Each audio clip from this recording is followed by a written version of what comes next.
क्या आपने कभी सोचा है कि एक पुराना लैंडलाइन फ़ोन किसी की ज़िंदगी का सबसे बड़ा राज़ छुपाने की ताकत रख सकता है? शायद आपने कभी नहीं सोचा होगा। नमस्कार, मेरा नाम साक्षी है और आप देख रहे हैं डायरेक्ट संवाद, जहाँ पर हर कहानी को एक नई सोच और एक नई विचारधारा के साथ पेश किया जाता है। ये कहानी है एक केरला के कोची शहर में एक छोटी-सी गली में एक पुरानी बिल्डिंग के अंदर एक लैंडलाइन फ़ोन की। ये कहानी है केरला के कोची शहर में एक छोटी-सी गली में एक पुरानी बिल्डिंग के अंदर एक परिवार जो पिछले 20 सालों से एक लैंडलाइन फ़ोन की घंटी का इंतज़ार कर रहा है। आप सही सुन रहे हैं, एक ऐसा परिवार जो एक लैंडलाइन फ़ोन की घंटी का इंतज़ार कर रहा है। आपके दिमाग में ये बात आ रही होगी, सवाल उठ रहे होंगे कि जहाँ आज के बदलते दौर में जब हर किसी के पास मोबाइल फ़ोन है, तो ये परिवार केरला में लैंडलाइन फ़ोन का इंतज़ार क्यों कर रहा है और किस चीज़ का इंतज़ार कर रहा है? वो वजह क्या है? आज हम इस कहानी की गहराइयों को जानेंगे और समझेंगे कि इस लैंडलाइन फ़ोन के पीछे की कहानी क्या है और क्या राज़ छुपे। आपकी जानकारी के लिए मैं बताऊँ, ये कहानी की शुरुआत होती है साल 2005, जब ये मोबाइल फ़ोन्स टेक्नोलॉजी उस टाइम पे आए ही नहीं हुए थे, तब लैंडलाइन फ़ोन, लेटर्स, इन सब चीज़ों का ज़्यादा यूज़ होता था। जब स्मिता जॉर्ज जो एक खुश मिजाज लड़की थी, वो कोची में रहती थी। स्मिता का जीवन काफ़ी संघर्षमय रहा। उसने काफ़ी अच्छी जॉब्स भी की, लेकिन उसके सपने काफ़ी बड़े थे। अपनी पढ़ाई के बाद उसने कई चीज़ों पर बहुत काम किया। कुछ समय बाद स्मिता की शादी एंथनी से करा दी गई, जो एक मैरीन इंजीनियर था और दुबई में एक अच्छी खासी जॉब करता था। दोनों एक दूसरे को काफ़ी पसंद करते थे और उनकी शादी दोनों परिवारों की रज़ामंदी के साथ करा दी गई थी। शादी के बाद एंथोनी ने स्मिता से वादा किया कि वो जल्द ही उसका वीज़ा और रहने का इंतज़ाम करके उसे दुबई बुला लेगा। मैं अपने पति के साथ दुबई में रहना चाहती थी और अपनी रोज़मर्रा की ज़िंदगी के बारे में एंथोनी को लेटर्स लिखा करती थी। स्मिता का जीवन एक सपने जैसा था और ऐसे करते-करते एक समय आया, यानी एक दिन आया 1 सितंबर 2005, जब उसका वीज़ा और पासपोर्ट तैयार हो गया और एंथोनी उसको केरला में लेने आया दुबई ले जाने के लिए। लेकिन कुछ ही दिनों में उनकी खुशियाँ छुप गई और एक ऐसी घटना घटी जो किसी ने कभी कल्पना भी नहीं की होगी। 3 सितंबर 2005 वो दिन जब एंथोनी ने इंडियन कंसुलेट में एक कंप्लेंट दर्ज कराई, जिसमें उसने बताया कि स्मिता गायब हो गई है। स्मिता ने एक छोटा-सा नोट छोड़ा हुआ था, जिसमें बाकायदा लिखा हुआ था, और एक 1 लाइन का नोट था, जिसमें लिखा था कि मैं अपनी मर्ज़ी से अपने प्रेमी के साथ जा रही हूँ।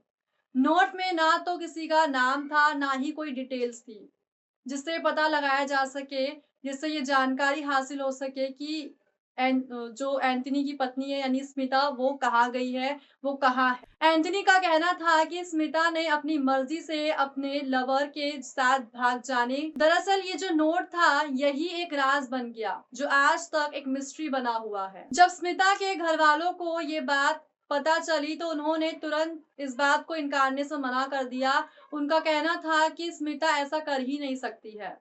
उन्होंने फौरन केरला पुलिस से जाकर संपर्क किया। उन्होंने अपने दामाद एंथोनी पर आरोप लगाए, क्योंकि उन्हें ये शक था कि इसके पीछे एंथोनी का हाथ है, क्योंकि जो स्मिता थी वो बिल्कुल ठीक थी और वो अपनी मर्ज़ी से दुबई गई थी अपने पति के साथ। लेकिन जब उन्होंने पुलिस के पास जाकर संपर्क करा, तो उन्होंने इस घटना के बारे में दुबई को फ़ोन मिलाया पुलिस ने, और केरला पुलिस ने ये कहा उनके माता-पिता को कि जो मामला है वो दुबई का है और वहाँ की जो जुरिसडिक्शन है वो काफ़ी अलग है। ऐसे ही करते-करते समय बीतता चला गया और स्मिता का कुछ पता नहीं चला। एंथोनी ने अपनी वाइफ के गायब होने के बाद एक बार केरला आकर डिवोर्स के लिए कोर्ट में एप्लीकेशन दर्ज कराई। कोर्ट ने सारा मामला सुना, सब कुछ जाना और वो प्रूफ के तौर पे जो वो लेटर था वो भी देखा, और इसी को ध्यान में रखते हुए कोर्ट ने डिवोर्स के लिए अप्रूव कर दिया। और कुछ ही महीनों के बाद एंथोनी ने दूसरी शादी कर ली, और सिर्फ शादी दूसरी नहीं करी, बल्कि उसने जॉब भी उसने चेंज कर ली और वो देश भी उसने छोड़ दिया, यानी दुबई छोड़कर वो यूएस शिफ्ट हो गया और अपनी दूसरी पत्नी के साथ वहां रहने लगा। स्मिता के घर वालों ने कभी हार नहीं मानी। उन्होंने अपनी बेटी के लिए हर संभव प्रयत्न करे, और ऐसे करते-करते 2005 से 2015 आ गई, जहाँ पे केरला के सीएम से उनके माँ-बाप ने मदद माँगी।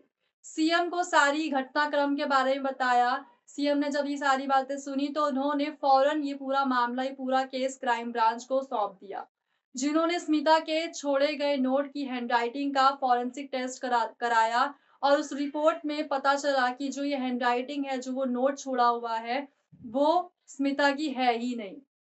और फिर वो हैंडराइटिंग मैच कराई गई एंथनी यानी स्मिता के हस्बैंड की हैंडराइटिंग से मैच कराया गया, कंपेयर कराया गया, तो वो नोट उसकी हैंडराइटिंग से मैच कर गया। जब ये पूरा मामला सामने आया तो क्राइम ब्रांच ने एंथनी को केरला बुलाने का प्लान बनाया उसके परिवार के साथ और साल 2015 में केरला बुलाकर उसे गिरफ्तार कर लिया। एंथनी के ऊपर कई टेस्ट किए गए, जैसे lie detector test, brain mapping और वॉइस टेस्ट, लेकिन किसी भी टेस्ट में एंथनी का जो गिल्ट था वो साबित नहीं हो सका।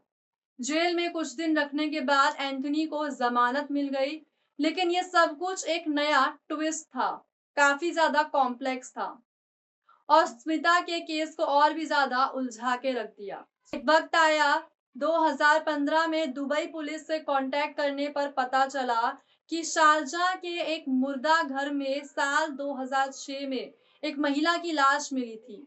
इस लाश की जो डीएनए टेस्टिंग की गई, यानी स्मिता के माँ-बाप के सैंपल्स लिए गए, क्योंकि जो स्मिता के माँ-बाप थे, उनको ये था कि ये जो महिला है वो शायद स्मिता हो सकती है। दुबई गए वहाँ पर और उन्होंने डीएनए टेस्ट कराया गया, तो यहाँ पे एक और बहुत उलझन वाली बात आ गई कि जो डीएनए टेस्ट था वो स्मिता के माँ से तो लगभग मैच हो गया था।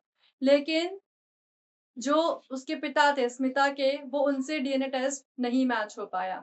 जब ये पूरा मामला सामने आया तो और भी ज़्यादा ये उलझन में डाल दिया। अब ऐसे में यहाँ पे एक सवाल ये भी उठता है, क्या ये लाश स्मिता की थी? क्योंकि अगर हाँ, तो किस वजह से उसका डीएनए बाप से मैच नहीं हो पाया? यानी जो उसके पिता थे, किस वजह से उसके पिता से ये डीएनए टेस्ट जो था वो मैच नहीं कर पाया और उसकी जो माँ से वो डीएनए टेस्ट मैच कर गया। क्या ये किसी और की लाश थी? ये सवाल अब भी एक जवाब की तलाश में जुटा हुआ है। इस दौरान स्मिता के कज़न जॉनसन जो दुबई में काम करता था, उसने एक नए खुलासे में बताया कि 3 सितंबर 2005 को स्मिता और एंटनी के घर में एक और महिला रहती थी जिसका नाम है दिव्यानी। जॉनसन के मुताबिक दिव्यानी और एंथनी के बीच कुछ रिश्ता था। जॉनसन का कहना था कि ये जो झगड़ा हुआ था वो दिव्यानी के कारण हुआ था और इसी दौरान जब स्मिता और जो उसके पति थे एंथनी, उन दोनों के बीच में थोड़ा सा झगड़ा हुआ और स्मिता को सर पे चोट लग गई। सीबीआई ने दिव्यानी को पूछताछ के लिए बुलाया, लेकिन जब दिव्यानी को अहमदाबाद ले जाया गया तो उस समय उसने जहरीला पदार्थ पीकर अपनी जान दे दी।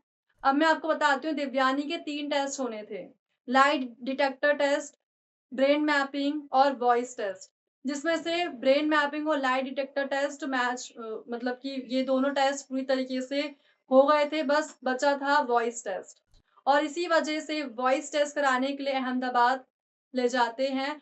लेकिन उसी दौरान ट्रेन में दिव्यानी ने जहरीला पदार्थ पी लिया और अपनी जान दे दी। जब पोस्टमार्टम की रिपोर्ट सामने आई, पता चला कि दिव्यानी की मौत के पीछे कोई और राज था। अब ऐसे में सवाल उठता है, क्या वो अपनी मौत के साथ कुछ छुपाना चाहती थी? क्या वो कुछ ऐसा जानती थी स्मिता के बारे में जिसकी वजह से ये जो मिस्ट्री है, ये जो बनी हुई है, जो अनसॉल्व जो मिस्ट्री बनी हुई है, जो ये राज है, वो पूरी तरीके से सॉल्व हो सकता था। अब जब दिव्यानी की जब ये मौत हुई, ये राज और भी ज़्यादा उलझ कर रह गया। ऐसे करते-करते तकरीबन 17 साल बीत चुके हैं, लेकिन स्मिता का राज अब तक सुलझा नहीं है। कोर्ट में एंथनी के खिलाफ चार्जशीट फाइल की, लेकिन स्मिता का सच क्या है, ये अब भी एक पहेली की तरह बना हुआ है। परिवार अब भी उस लैंडलाइन फोन की घंटी का इंतजार कर रहे हैं और उन्हें यह उम्मीद है कि शायद एक दिन उनकी बेटी का राज सबके सामने आएगा और उनका इंतजार खत्म होगा। ये कहानी सिर्फ एक लड़की के गुम की नहीं, बल्कि एक पूरी फैमिली के इंतजार की कहानी है। स्मिता के घर वालों का प्यार और उम्मीद अब भी जिंदा है और उनका विश्वास है कि एक दिन वो फोन बजेगा और उनकी बेटी उनके सामने होगी। पर क्या वो दिन कभी आएगा? क्या स्मिता का राज, उसका सच सामने आएगा? ये एक पहेली है जो अब तक अनसॉल्व्ड है और इस कहानी का राज सिर्फ वक्त ही सुलझा सकता है। धन्यवाद।